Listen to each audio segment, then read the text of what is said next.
Si se humillare mi pueblo, sanaré su tierra. Aquí comienza su programa, Aprendiendo de Gobierno Civil Bíblico. ¿Te has preguntado cuál es la forma de gobierno correcta propuesta en la Biblia para una persona, una familia y una nación? Tus respuestas aquí, con el doctor Ricardo Molina, director de la Facultad de Educación de la Universidad de las Naciones en Bucaramanga, Colombia. Aquí. Aleluya, Señor. Poderoso.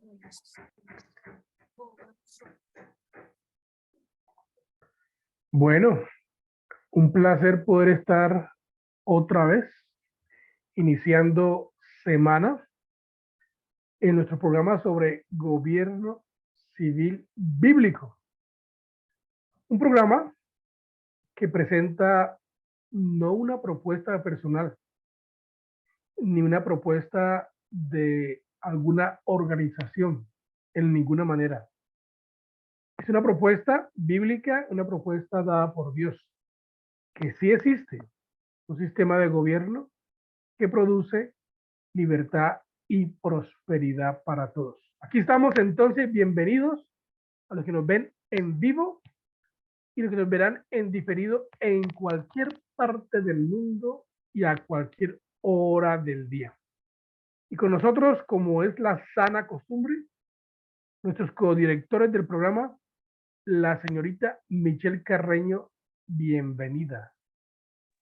Hola, muy buenas tardes. Bueno, ahora sí desde un set diferente, estamos más conectados en la base de TTM y estamos muy felices de poder iniciar una semana más con un tema nuevo, en el cual nuevamente podemos hablar de principios de gobierno que pueden servir para nosotros como individuos, pero también para nuestras familias y nuestras naciones. Bienvenido a Michelle y también a nuestro querido amigo chileno. Hola, hola, buenas tardes, Pastor, Michelle. Espero que estén bien. Aquí estamos con el ánimo y el lunes comenzando una semana nueva, nuevos retos, nuevos desafíos, proyectos que se vienen y aquí estamos con todo el ánimo tratando de inferir lo que el pastor dice, la idea de la Biblia para nuestra sociedad. Yo estoy feliz de ser un extranjero que vive acá en esta hermosa ciudad, en este hermoso país, Colombia, Bucaramanga, la ciudad de los parques le dicen, la ciudad linda. Y yo ya me siento colombiano, ya. Me siento ya parte de la casa, Ay, ay, ay, me siento ay. que tengo que hacer algo por esta nación porque es mi hogar, el hogar de mi esposa y de mi hija. Entonces, uno hace lo que se puede, digamos, dentro de sus límites. Y Dios ya hace el resto. Así que aquí estamos, felices, gracias a Dios. Claro que sí, bienvenido. Qué bueno que tienes el espíritu patriota colombiano, porque pues en el tiempo de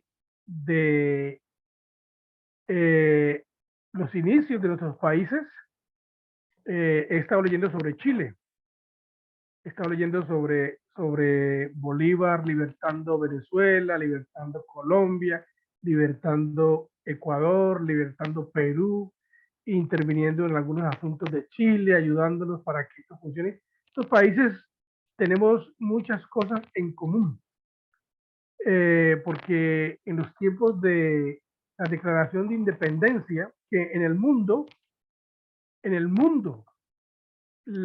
primer país que se declaró Ecuador, libertando Perú, interviniendo.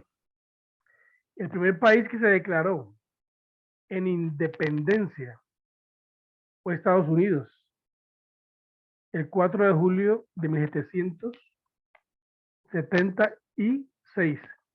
Y en adelante entraron a jugar un papel importante las demás naciones del mundo y, pues claro, Hispanoamérica entró a entender que era tiempo de sacar a un país extranjero que los esclavizaba y los gobernara. Y Chile estaba ahí. Chile estaba ahí haciendo su parte. Muy interesante verlo. Pues bienvenido, Juan Carlos, claro que sí, Claro, a la claro, Colombia. lo que dice usted sobre las naciones, sobre Estados Unidos, había naciones mucho más grandes que Estados Unidos en esa época, pero Estados Unidos fue ejemplo de una nación que creció y fue próspera gracias a la libertad, no a la esclavitud. ¿Cierto? Las naciones antiguas habrían sido potencias, habrían sido imperios gracias a esclavizar a otras naciones, conquistar a otras naciones. Estados Unidos no. Estados Unidos fue una potencia a aplicar la idea de la libertad, y esa fue la gran diferencia que marcó en la historia de los gobiernos de la humanidad. Simón Bolívar, George Washington, San Martín, San lider- Martín, Sucre. lideraron ejércitos libertadores, jamás conquistadores. Así es. Una lucha se llama la lucha de libertad, porque libertad es ser libre de cualquier opresión externa. Hay esclavitud interna también en el individuo, ¿no? Pero en este caso hablamos de libertad, es de cualquier, y la libertad es completa, por supuesto. La libertad es interna y también la libertad es externa. Y aquí nosotros hablamos de esa libertad, la libertad completa que da Dios, la libertad interna y la libertad externa. Y pues, esto es lo que tratamos de hacer en el programa, aquí, demostrar de diferentes ángulos, mostrar, tocando diferentes temas, cuán importante es que un individuo, que una familia y que una nación sea libres, que sean independientes, pero dependientes de Dios. Entonces, pues este país Colombia, donde estamos, está en crisis, porque 11 millones de personas decidieron probar un sistema de gobierno, una filosofía de gobierno que ya estaba comprobada que no funcionaba, pero decidieron elegir a un gobierno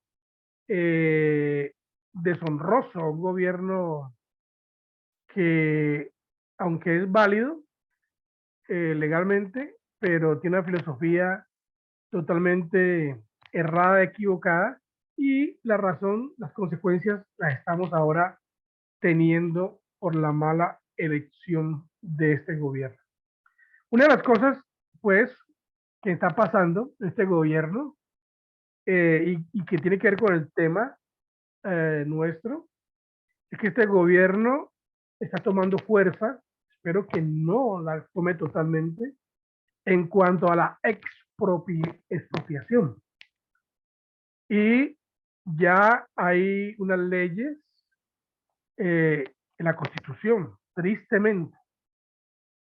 Pero quiero explicarle esto. La ley en la Constitución del 91 sobre expropiación estaba ahí escrita y la gente no sabía que estaba ahí escrita. La escribieron el 91, 1991. ¿Cuántos años, Michelle? 33, 34 años. ¿Quién participó en la Constitución del 91? Participó Petro y el M19.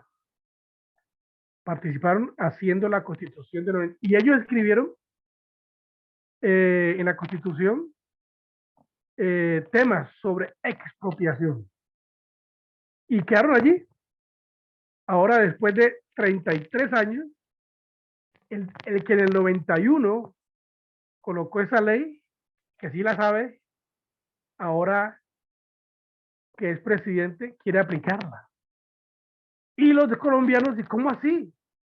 ¿Cómo así que la Constitución habla de eso? Pero sí, él mismo la cambió en el 91 y se tomó 33 años para llegar al poder y ahora sí, amparado por la Constitución, aplicar esta ley de expropiación. ¿Y cómo la aplica? Pues ya lo dijo, que hay un proyecto en donde las tierras que no estén produciendo serán compradas de sus propietarios y si no la quiere vender, se le quitará. Eso quiere decir que si alguien ha ahorrado dinero en tierras y no las está cultivando y no las quiere vender, porque el gobierno le va a ofrecer cualquier cosa por ellas, si no las quiere vender, entonces se las quitan. Entonces la gente dice, prefiero algo poquito que nada. Entonces es un abuso. Ya el sistema está dado para que unos personajes como estos les comiencen a quitar la propiedad privada. Ese es el tema nuestro hoy. El tema nuestro es propiedad privada. Y cómo pues el gobierno quiere, por medio de leyes injustas, incorrectas, apropiarse de la mayoría de las propiedades de los que las han trabajado, los que las han comprado, y va a ser complicado pelear con el gobierno porque la ley los protege. Y los congresistas nuestros, en lugar de enfocarse en hacer que estas leyes sean quitadas de la Constitución, están enfocados creando otras cantidades de cosas sin sentido y no cuidando realmente lo que produce libertad, lo que produce libertad económica, porque la propiedad privada produce libertad económica. Cuando la propiedad privada o cuando no hay propiedad privada y es el gobierno que es el dueño de todo, el resultado de eso ¿qué es? Ruina y pobreza. Bueno, entramos en el tema, Michelle, entramos en el tema de Juan Carlos Polanco.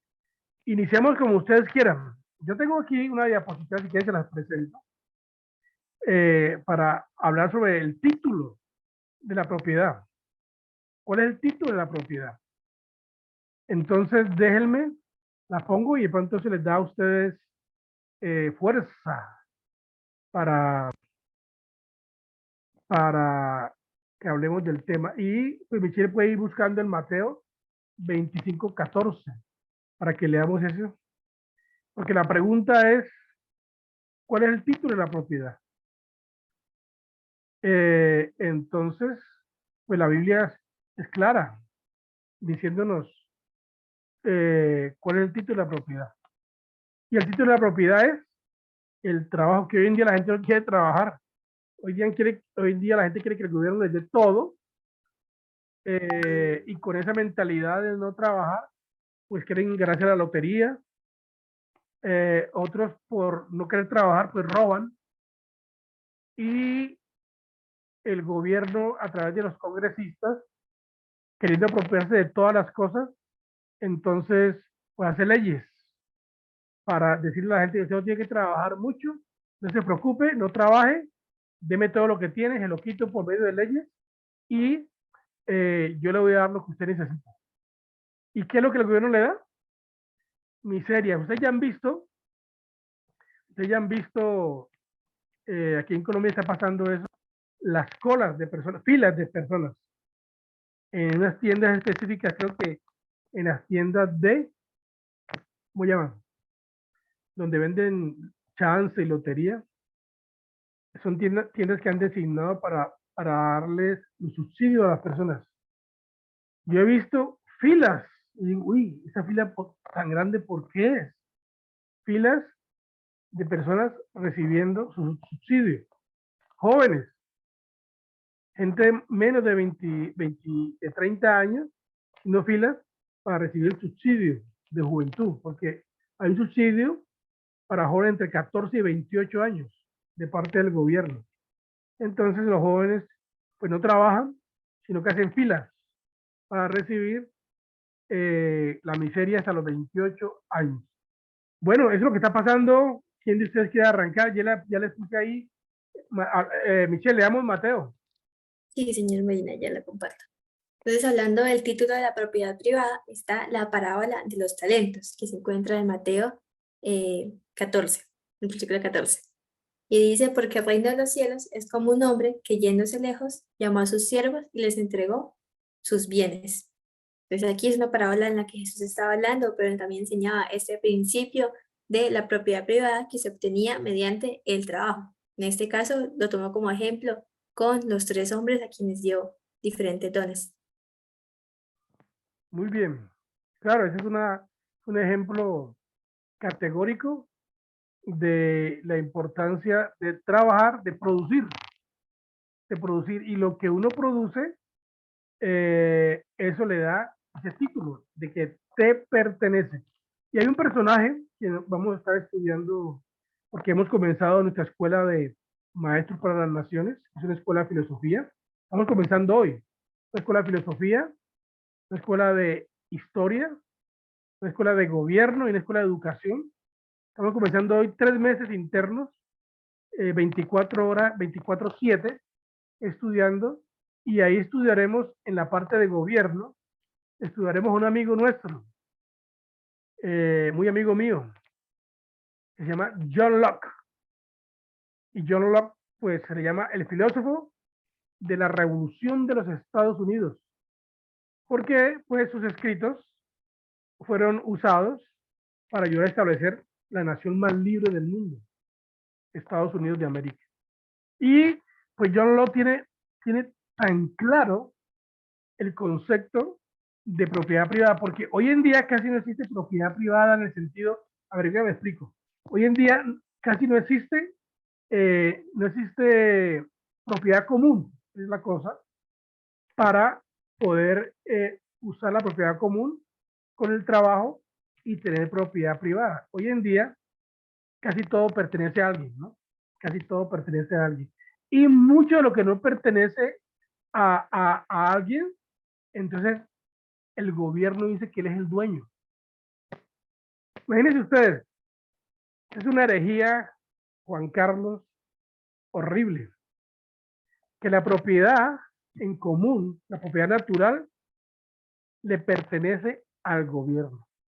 O sea, el gobierno se apropió de la propiedad. Y la gente entonces, ahora que hay mucha gente que no tiene casa, hay gente que no tiene cosas, no puede tomar ninguna propiedad sin pues pagar. Estoy hablando de la propiedad en común o la propiedad natural. Porque en primera instancia, cuando Dios creó todas las cosas, Dios no le dijo al gobierno, usted es dueño de toda la tierra. Gobierno, ustedes son, el primer gobernador de la tierra fue Noé. Y en las instrucciones que Dios dio a Noé, no le dijo, mira, tú eres dueño de toda la tierra, ¿ok, Noé?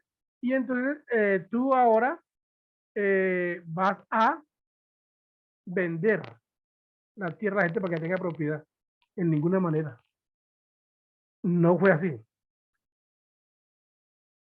La Biblia muestra que la gente buscaba propiedad donde quería, en la naturaleza, trabajaba, la limpiaba, y lo que trabajaba y limpiaba le pertenecía. Así funcionaba antes las cosas. Bueno, funciona así. Yo no sé si usted ha estado en el Amazonas, pero en la selva funciona así. En la función de los indígenas que necesitan una propiedad, como hay tanta selva y es dura la selva, ellos van y a machete cortan, limpian, quitan palos, aran la tierra, y ellos entienden que el trabajo que esa persona ha colocado en ese pedazo de tierra, entonces ahora le pertenece y nadie puede tocarlo. Y la otra parte interesante allá es que si la persona abandona su pedazo de tierra y no lo cuida más, lo pierde. Muy interesante, ¿no? Pero si lo cuida y siembra y lo protege, es suyo. Eso le da propiedad. Y si alguien se mete a agarrar el fruto que está ahí, el plátano, lo que sea, la ley lo castiga. O sea, en la selva, los indígenas, todavía ellos entienden el concepto de que el título de propiedad es el trabajo. Juan Carlos. Exactamente, si hay algo que hace crecer a las naciones es el respeto a los tres derechos fundamentales que Dios nos da a partir de su palabra, la propiedad, o sea, la vida, que es lo más importante, sin defender ese derecho ningún otro vale, la libertad y la propiedad privada. ¿Por qué es tan importante la propiedad privada? porque hace que la gente compita, hace que la gente quiera crecer más y que por consecuencia las naciones prosperen, las naciones crezcan, ¿cierto?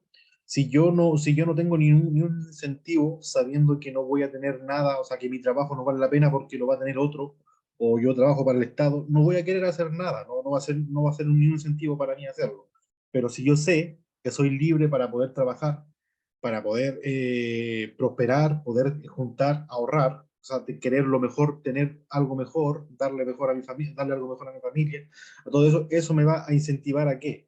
A quizás abrir una empresa, contratar gente, a mejorar la calidad del servicio de las personas y a mejorar la calidad de la comunión de la sociedad en sí. O sea, por consecuencia, la propiedad juega un rol primordial en el avance de la sociedad.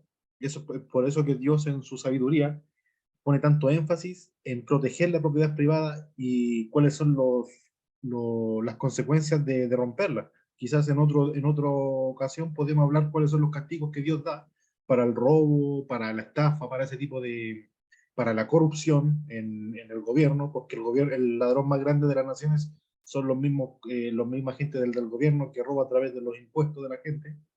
En Chile se destapó una olla en este momento y se destapó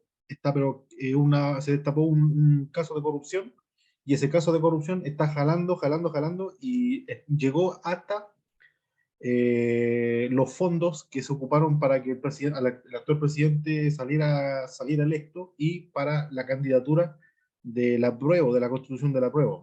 Entonces, ¿cómo podemos ver cómo y aparte quieren subir los impuestos? Entonces, ¿con qué cara están subiendo los impuestos ahora, sabiendo que fueron casi 500 millones de dólares que ocuparon para beneficiar ¿cómo se llama? A fundaciones que son pro izquierda, están a favor de la izquierda, y ocuparon estas fundaciones independientes, le dieron esta millonada de plata para que lo ocuparan y hacer campaña a favor del actual presidente de Chile. De hecho, están diciendo en Chile de que Boric no llega hasta julio, porque ya se destapó una olla tan grande de corrupción que está pero abarcando todo, está sufriendo renuncias masivas el presidente. Hay una crisis, un golpe, una fractura en la izquierda chilena, se está fracturando todo porque esto ya se destapó y es mucha plata la que hay metida entre medio. Se metió la policía de investigaciones, allanó los centros de los partidos políticos de izquierda, sacaron que la policía se llevó los computadores de los políticos, los celulares de los políticos para investigar todo. O sea, y si pillan algo más, van a empezar a cortar cabezas, a rodar. Entonces, podemos ver cómo el mismo sistema está hecho para que la gente, sin darse cuenta, le robe, ¿cierto? Entonces, eso subconscientemente crea una dependencia del gobierno y un desligue primero para comenzar a mi sentido de propiedad. Yo ya no quiero sentirme responsable de cuidar la comunión, cuidar la calle, de proteger a mis vecinos, de cuidar de bendecir a mi prójimo. Si veo un hoyo en la calle no me interesa que lo haga el gobierno. Si veo a alguien que está haciendo algún daño en la calle, rayando o rompiendo algo, no me va a interesar. Ese es el primer, eh, el primer punto, uno de los primeros pasos que usa la izquierda para dejar al individuo completamente fuera de su principio de propiedad en sí, que a él ya no le interese eso, y eso pasa desde chiquitito. Yo me acuerdo que estábamos en la escuela, niños, y el profesor hacía una reunión con los padres, hacía una reunión con los padres en sí, y él le pedía materiales a nuestros padres, y los padres tenían que completar una lista de materiales, y esos materiales quedaban guardados ahí en una repisa, en un estante, en un escritorio. Esos materiales supuestamente eran para a un alumno que le faltaba algo, se lo pasaba. Ese era como el fin, que si le faltaba algo. Pero, ¿qué era lo que hacían estos maestros? Por ejemplo, Jaimito, mi compañero, no trajo lápiz. El profesor, en vez de ir al estante y pasarle el lápiz que supuestamente obligaba a uno de los alumnos a prestarle un lápiz a Jaimito. ¿Y qué era lo que decía? No, no, no, préstale usted su lápiz. Y no se lo pedía, le agarraba el estuche, le abría su propiedad, le sacaba su lapicito y se lo entregaba al, al compañerito. ¿Qué fue lo que pasó? Porque yo lo viví con mi hermanita pequeña esto. Mi hermana gradualmente fue perdiendo el interés por cuidar sus cosas. Ya no era el estuche de mi hermana, estaba lleno con lapicitos bonitos, con cosas de su propiedad, y de repente mi mamá le abre el estuche y le dice, hija, ¿dónde están tus lápices? Ay, no sé, le dice, no sé si me los quitan. ¿Quién te los quita? Entonces yo le expliqué a mi mamá esto, y mi mamá fue a alegarle al profesor este tipo de cosas, de que por qué le está quitando a los alumnos este tipo. Entonces es un pequeño, son pequeños guiños que hacen este tipo de personas para desde pequeñito uno se acostumbre a no cuidar tu propiedad, porque tarde o temprano te la van a quitar, ya no es tuya, no vale la pena pelear por esto. Entonces, ¿cómo arrebatarle este tipo de cosas crea una dependencia del gobierno y por consecuencia crea miseria? Porque la gente no va a querer prosperar, no va a querer trabajar ni cuidar lo suyo. Así es, Juan Carlos. Dejemos que Michelle nos hable un poquito más al respecto. Sí, es interesante cómo este tema de cómo quitar la propiedad privada desde raíz y inicia desde, como tú le decías, Juan, inicia desde los colegios, en el cual aún los maestros que están ya pues adoctrinados en la forma de no, tú tienes que compartir. Y aún para los padres les dicen no, se tienen que enseñar a sus hijos a compartir, pero ese compartir no parte de una voluntad, sino que parte de un como un imponer que todo sea un bien común entre los niños. Y es aquí donde se pierde el hecho de que el niño pueda desarrollar también el valor de la propiedad privada, el valor de trabajar aún por lo que es suyo, cuidar lo que es suyo. Y eso va desde un juguete pequeño que se le regaló hasta un celular que compró con sus esfuerzos. Y es ahí donde se enseña esos principios de prosperidad para la nación. Son los principios de que trabajes y cuides lo que es tuyo. Y volviendo también al tema de John Locke, el amigo del señor Molina, él definía la propiedad privada de cierta manera. Así que voy a leer una frase que está dentro el segundo tratado de gobierno civil bíblico, que dice, el hombre, según hemos demostrado, ya nace con un título a la perfecta libertad y al disfrute ilimitado de todos los derechos y privilegios de la ley natural. Tiene pues por naturaleza, al igual que cualquier otro hombre o de cualquier número de hombres que hay en el mundo, no solo el poder de defender su propiedad, es decir, su vida, su libertad y sus bienes contra los atropellos de los demás. Y ahí continúa con los otros derechos que tiene. Pero es interesante ver cómo para John Locke el principio de propiedad privada depende de vida, libertad y bienes. Y más adelante él habla también de los derechos naturales y inalienables del hombre. Entonces vemos como también John Locke apoya el hecho de que aún los niños desde muy pequeños y todo hombre ya nace con una propiedad que él debe aprender también a defender. Claro, recordar que nacemos con propiedad privada, y John lo explica en su libro, su tratado de gobierno, que la primera propiedad con que el hombre nace es su conciencia, una propiedad privada. Por eso es uno de los principios que enseñamos nosotros en la Escuela de Maestros para las Naciones, que la conciencia es la propiedad privada más sagrada. Y esa es la que Dios le da. Luego Dios le da al hombre la capacidad de trabajar y el hombre trabaja y con el fruto de sus manos, el fruto de sus manos, entonces comienza a adquirir propiedad y lo que le da el sentido de pertenencia. Esta es una cosa importante aquí, como para hacer énfasis, porque hay padres que no quieren que los hijos trabajen. Hay una generación de jóvenes que nunca han trabajado y entonces no entienden la idea de propiedad privada. Esa generación de jóvenes que nunca han trabajado, usted lo ve en las universidades, son los primeros que salen a la calle y comienzan a destruir el fruto del trabajo de otras personas.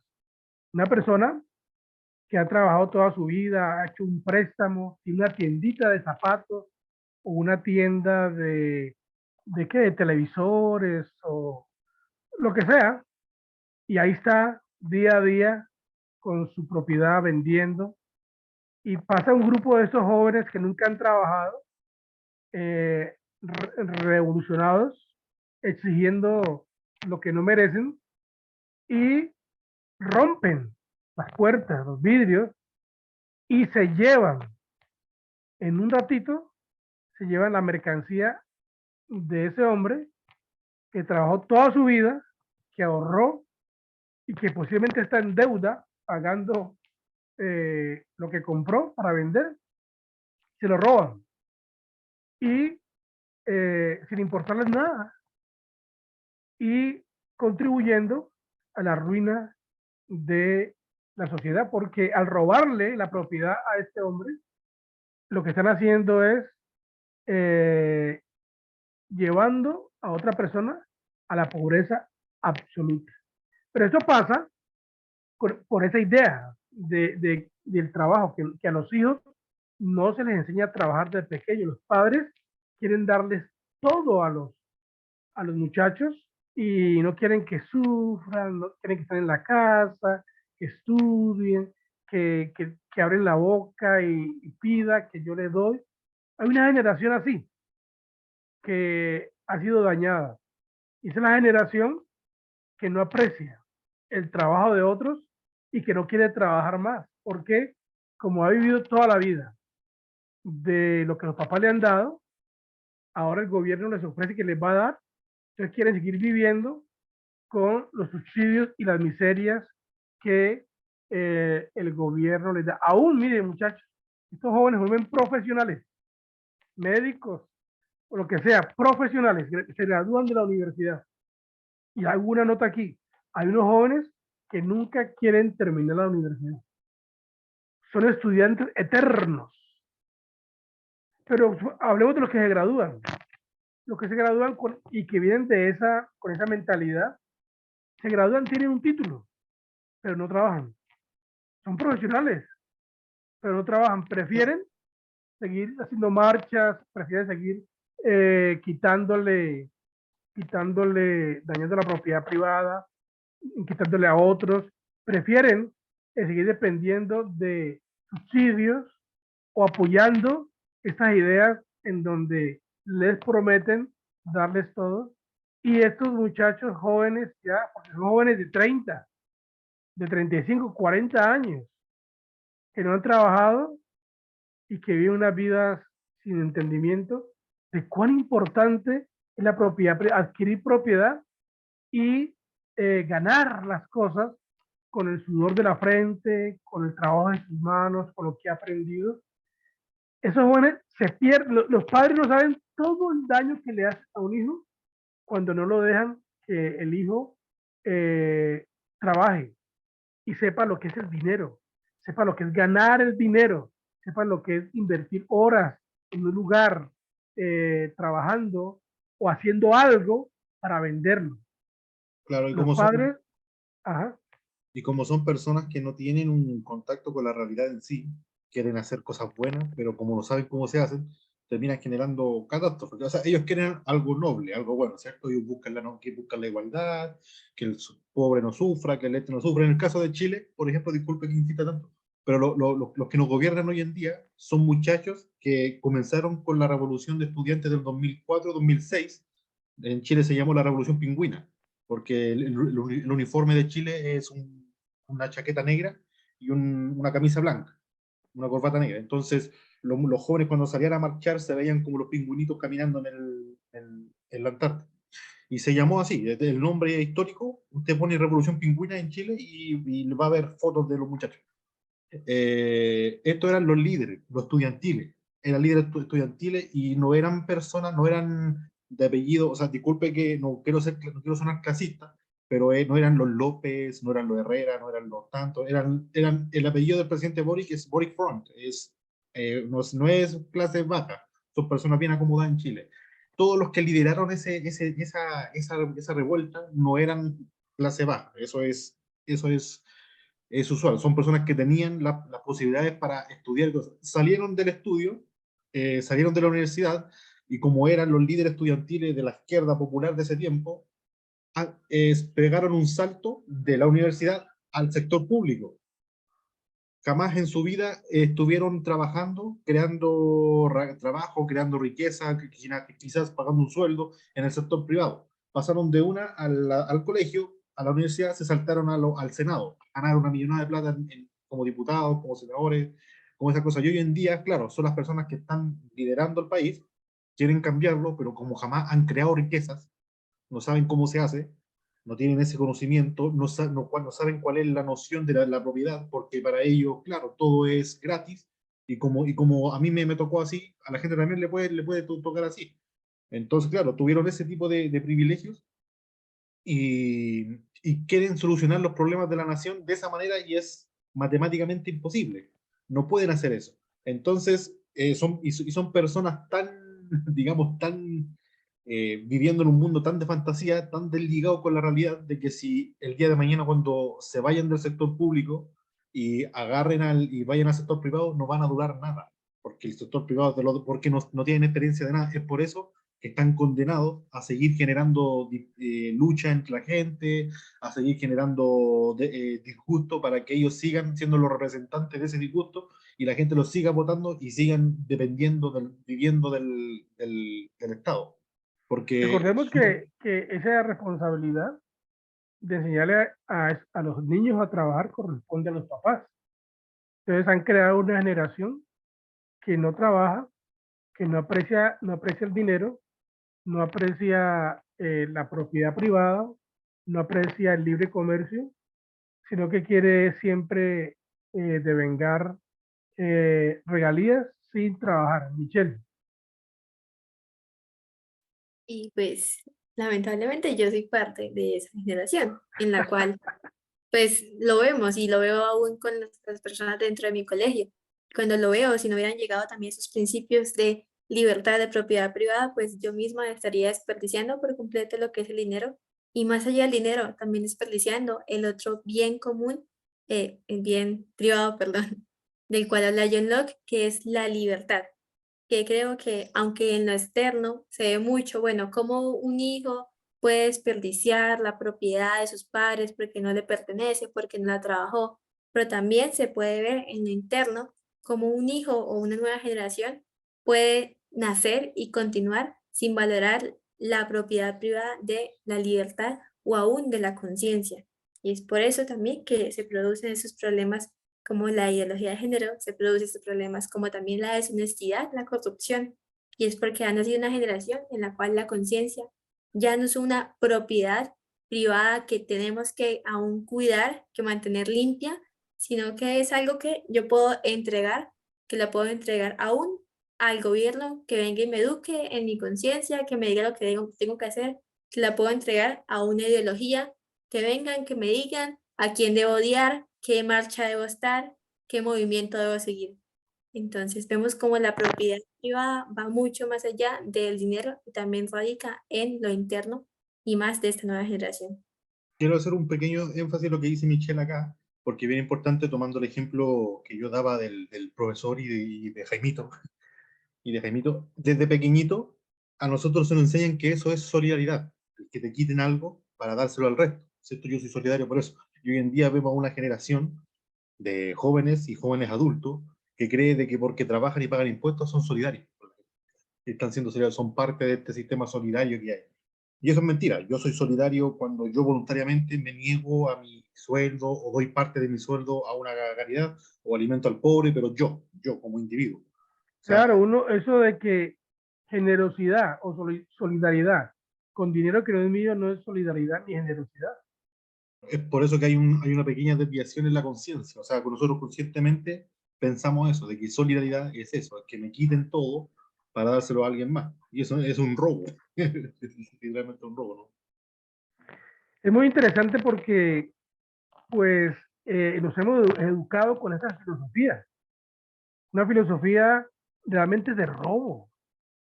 Y para nosotros es muy normal decir que hay que pagar impuestos. Por ejemplo, una situación que pasa aquí en Colombia con el Uber o con InDrive o con estos otros gente que tiene carritos y los pone a trabajar. Los primeros que se rebotan en contra de esto son los taxistas. Ellos quieren tener el control del servicio público. y no quieren que nadie trabaje. Ellos dicen así, miren, miren lo que dicen, me lo han dicho a mí. No es justo que nosotros los taxistas paguemos tanto impuesto, porque pagar un impuesto es de una cosa, pagar otro impuesto para los riesgos, pagan muchos impuestos que el gobierno les exige, pero los que pues tienen, hacen lo que ellos llaman transporte ilegal, ellos no pagan impuestos. Entonces ellos dicen, eso no puede ser, no puede ser. Y entonces no permiten que esa gente trabaje, siempre hay un poquito de violencia con esto, porque la gente está acostumbrada a, él lo puede hacer, pero si paga impuestos. Si paga, entre Claro, más impuestos pagues, entonces ahí sí lo puede hacer. claro, podemos ver eso en los taxistas, que una vez yo alegaba con uno, en Chile estaba pasando exactamente lo mismo, con el tema de los privados, de los Uber, que no pagan impuestos, y los taxistas en Chile. Y él me decía, lo que pasa es que nosotros pagamos impuestos para esto, entonces que venga alguien a ganar la misma cantidad o el mismo trabajo que yo le dije, o sea, usted no está enojado porque esta persona trabaje, usted está enojado porque usted paga impuestos y esta persona no. O sea, la lucha tiene que ser para que usted no pague impuestos. Esa tiene que ser la lucha. No tiene que Seguro. ser, claro, no, la lucha no tiene que ser saquen a esta persona porque yo pago mi impuesto y esta persona no, sáquenla. No, la lucha tiene que ser que trabaje bien. Yo no quiero pagar lo que él tampoco está pagando. O sea, esa debe ser el fin. Obviamente, si se quiere organizar como un grupo, eh, casi una sociedad y entre ellos pagar algo para un seguro de vida del carro o un seguro en contra de accidente, algo, están en su plena libertad. La cosa es que el gobierno te está quitando impuestos simplemente porque tienes un carro. O sea, eso ya es completamente inaudito. O sea, acá la mitad del precio del carro dicen que o un cuarto del precio del carro es impuesto del gobierno cuando tú vas a comprar un carro nuevo. Entonces eso ya de por sí ya es un robo, ya es un robo. Tú no puedes alegar, es errado esa mente que tenemos nosotros los latinos de decir yo estoy pagando esto y esta persona no lo paga, quiero que esta persona no lo haga. No, nosotros debemos pensar, debo decir, yo estoy pagando esto, esta persona no lo paga, yo tampoco quiero pagarlo. Esa es la lucha por la cual Y nosotros vamos. entre menos impuestos se pague, pues más se incrementa el dinero. Cada persona puede disfrutar. Michelle, Así es. Y bueno, también añadiendo a esto, creo que hemos seguido bastante. Uy, espera, son las 4:44. ¿Continuamos o damos conclusión al tema? dale tu pensamiento final. Sí, solamente podemos terminar hablando de la definición de todo esto de lo que hemos hablado para que pueda quedar en sus mentes. Y es que la propiedad privada, según el diccionario Nueva Webster, es el derecho exclusivo de poseer, disfrutar y disponer de una cosa, la propiedad. Y esta puede ser tanto interna, hablando de la conciencia, como también externa, que se obtiene mediante el trabajo. Así que bueno, esa es mi conclusión del tema. Esa conclusión, perfecta. Repitámosla. La definición de Noah Webster Diccionario de 1828 es una definición muy, muy poderosa sobre lo que es la propiedad. Repítela despacio. La propiedad privada es el derecho exclusivo de poseer, disfrutar y disponer de una cosa, que es la propiedad, que puede ser interna o también externa.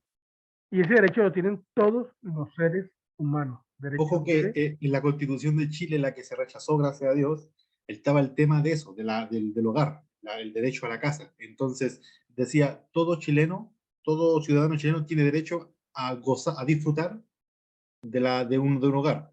Pero ese era el hueco que tenían, porque los abogados que analizaron esto decían, el tema de la propiedad es ese, es poseer, disponer y disfrutar. Y aquí dice solamente disfrutar. O sea, no va a ser tu casa, no va a ser tuya. O sea, y ese fue el enganche que le quitó la verdadera careta, le mostró las verdaderas intenciones que tenían los de izquierda por el tema de la propiedad, porque es fácil que te digan, sí, no, tú tienes derecho a gozar de una casa, pero no a ser dueño de la casa. Ese es el arma que estaba entre medio, el Bueno, enganche. hablaremos de eso el próximo miércoles. Es muy importante. Esa parte importante.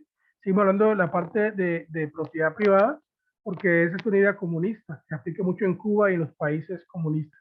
Nos despedimos. Nos vemos el próximo miércoles a las 4 de la tarde con la ayuda de Dios. Bendiciones del Altísimo. Bendiciones. Bendiciones.